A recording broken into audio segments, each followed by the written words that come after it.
जय श्री राम सभी भक्तों को।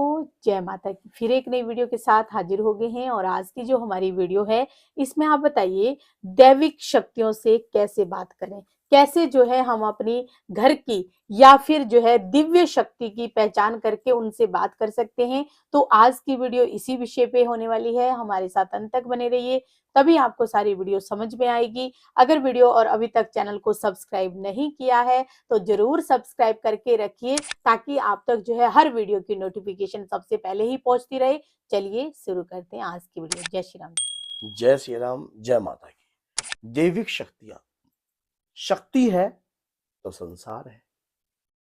संसार शक्ति के बगैर बिल्कुल मिथ्या है, बिल्कुल खत्म है। जैसे शिव, ई की मात्रा हटा दी जाए तो शव है। इसी प्रकार से दैविक शक्तियां शक्तियां तो होती हैं, चाहे वो देवता की हो चाहे दैविक हो। आपकी शक्तियां आपके साथ रहती हैं, जो आपने अपने मंत्र साधना से, तपस्या से, किसी भी प्रकार से खानदान की ऊपर कृपा से आपने उस शक्तियों को हासिल किया है। आपका जन्म से अधिकार है उन शक्तियों पर, लेकिन शर्त यह है कि उस भेद को उजागर करने वाला कोई होना चाहिए। आपको पता होना चाहिए कि आपके घर पर कोई शक्ति है, या आपके परिवार पे कोई शक्ति है, या आपने जो भी माला जपी है उससे कोई शक्ति उदय हुई है। तभी हम किसी शक्ति से वार्तालाप कर सकते हैं। दैविक शक्तियां हमें हमारी इंद्रियों के द्वारा भी हमें महसूस करवाती है। हमारी इंद्रियों की द्वारा कैसे कि अपना मौजूद, कि मैं आपके साथ हूं। कैसे? सबसे पहले जब आप पूजा आराधना करते हो, कई बार आप देखते हो कि आप जब पूजा आराधना करते हो, आपकी आंखों से आंसुओं की धारा जो है अपने आप बहने लग जाती है। शरीर के अंदर एक सिम्टम्स होता है कि ये आंसू की धारे ना बह जाए। देवता की मूर्ति को देखकर, हनुमान जी को देखकर, माँ दुर्गा को देखकर, माँ कालका को देखकर, जो जिसके अंदर जिसकी आराधना करता होता है, उसकी दैविक ऊर्जा उसके अंदर वास करने लग जाती है। और जब वो ऊर्जा वास करती है तो अंदर का इमोशंस जो है वो बाहर प्रकट होने लग जाते हैं, किसी न किसी हमारी शरीर की इंद्रियों के माध्यम से। जैसे कि आपको ऐसा लगने लग जाता है कि जैसे कि आपकी नासिका इंद्रियों के द्वारा कि एक अच्छी सुगंध महसूस हो रही है, जो सिर्फ आपको आ रही है, अन्यथा किसी और व्यक्ति को नहीं आ रही है। आपकी आंखों को ऐसा लगता है कि जैसे मुझे माँ के, मुझे बाबा के दर्शन हो रहे हैं। शक्तियां आपसे संपर्क साधती हैं। किस वो संपर्क आपकी इंद्रियों के द्वारा भी साधा जा सकता है, आपके स्वप्न के द्वारा भी साधा जा सकता है, आपके घर में कोई विशेष व्यक्ति के द्वारा भी वो संपर्क आपसे साध सकती है। और जब आप किसी भी विशेष उद्देश्य के लिए कोई कार्य करते हो, जैसे कि आप किसी भी कार्य को करने जा रहे हो और काफ़ी लंबे समय से आप अपने हनुमान जी की पूजा कर रहे हो, बाबा की पूजा कर रहे हो, तो आपकी कानिक इंद्रियों के द्वारा भी आप तक मैसेज आता है। आपको महसूस होता है कि बाबा आपको ये बात बोल रहे हैं, आपको ये बात बताना चाह रहे हैं, ये बात कहना चाह रहे हैं। ऐसे हमारे शरीर के अंदर हमें ऐसी हमारी इंद्रियों के द्वारा बहुत ज़्यादा संकेत प्राप्त होते हैं, और वो संकेतों के द्वारा कई बार ऐसे बात भी होती है। आप जैसे किसी व्यक्ति से मिलते हो और व्यक्ति से मिलते हो और व्यक्ति से मिलने के बाद कहते हो यार तेरे साथ ये दिक्कत हो रही है। अब आपको ये पता नहीं लगता कि आपके अंदर से वो बात आपने उसको सामने वाले को क्या कैसे कह दी। आपके मुख रूप की इंद्री, आपके उसके द्वारा ही आपके मुख से जो निकला वो सत्य है। ऐसे कैसे होने लग गया? कहीं ना कहीं दैविक शक्तियां आपके शरीर पे है, वो आपसे संपर्क साधना चाहती है, लेकिन उस संपर्क को आपको बनाना पड़ेगा, वो संपर्क आपको कायम करना पड़ेगा। अगर वो संपर्क आपका कायम हो गया, अगर वो संपर्क जुड़ गया और सही तरीके से उस संपर्क के तहत आप उद्देश्य को पूर्ण करने लग गए, हर टारगेट को पाने लग गए, और कहीं ना कहीं आपके अंदर अहंकार उत्पन्न नहीं हुआ, तो आप विशेष जरूर बनोगे, हटके जरूर बनोगे।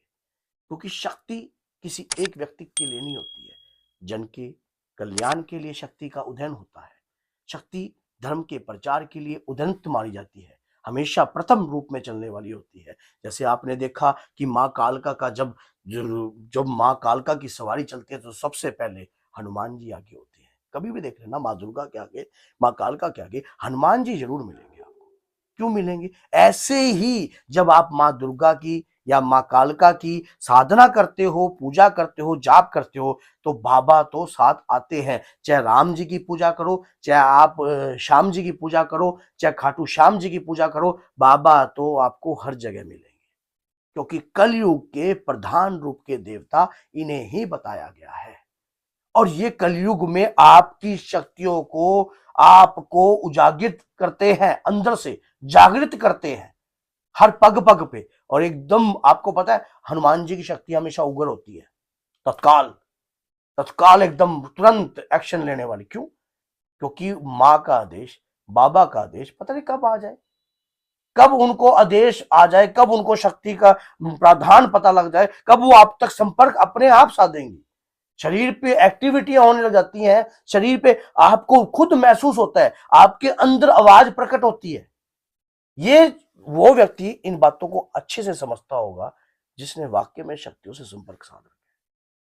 वो व्यक्ति इन बातों को समझ जाएगा, उनकी ऊर्जा उन्हें खुद महसूस होगी। गलत होने वाला होगा, अंदर से आवाज उत्पन्न होगी। कुछ अच्छा बताना होगा, अंदर से अपने आप ही वाक्य निकलेंगे, अपने आप ही वो अपने आप ही। लेकिन ऐसा होता है, किसी इंद्रियों की साधना भी होती है। जैसे कि आपको पता है कि त्राटव ज्ञान से क्या होता है कि आंखी का आपकी जो ये नैन इंद्रिय है ये शक्तिशाली हो जाती है। इसी प्रकार से आपकी मुख भी शक्तिशाली हो जाता है। उसी प्रकार से आपकी कान की इंद्रियां भी शक्तिशाली हो जाती है। ये इंद्रियां जो है विशेष है, विशेष इंद्रियां हैं। देवता, आपने देखा होगा कि देवता की शक्ति यहां से भी चलती है। देखते ही अग्नि भी प्रकट कर सकते हैं, देखते ही किसी का कल्याण भी हो सकता है। तो ये जो सिस्टम होता है, ये एक रहस्य होता है इस शक्तियों का। लेकिन इस रहस्य को सही पहचानना पड़ता गुरु के सानिध्य से ही जाना जा सकता है। अगर गुरु आपका श्रेष्ठ है, गुरु आपको मार्गदर्शन दे रहा है। अब जैसे कि अगर आप कोई साधना में भी बैठ जाते हो, कोई साधना के दौरान आपका रक्षा कवच हो रहा है या नहीं हो रहा, इस बात को आपको पता ही नहीं लग रहा। साधना के दौरान आपके साथ कौन सी शक्ति आकर बात करनी, आपको कैसे वचन लेने हैं, कैसे बात करनी है, कैसे आपको उनसे वार्तालाप करनी है, ये चीज गुरु के माध्यम से ही आपको समझ में आती है। शक्तियों को कैसे वचन में आपको लाना है। तो शक्तियां आपसे संपर्क साधती हैं, वो आपके ऊपर भी डिपेंड होता है, आपके अंदर की भक्ति के ऊपर भी डिपेंड होता है कि आप उनको कितनी जल्दी समझते हो।